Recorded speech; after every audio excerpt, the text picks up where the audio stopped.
Hello hi नमस्कार जय जगन्नाथ। चलते सांग मैंने आपन को देखा आज पूरा छात उपरे पाग देखु केते सुंदर पूरा मेघुआ मेघुआ पूरा पाग थिला।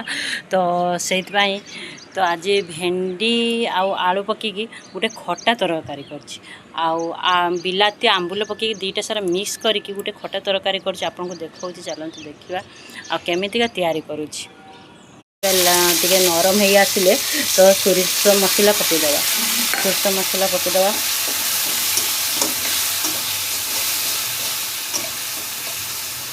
या सिझापी 10 मिनिट छाड़ीदे।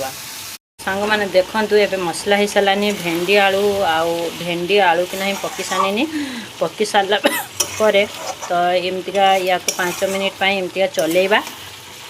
चलई सारापर टे मसला माने भेंडी आलू की पूरा संपूर्ण मसला हो सारापर एन टे पानी दवा।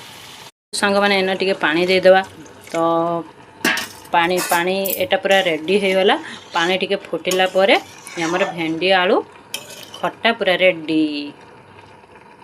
चलते सांग मैंने आपको देखा मु तो से भेंडी आलू तरकारी रांधुली आ सांग मैंने आपको देखा आज आम लंच रे कौन कौन होता।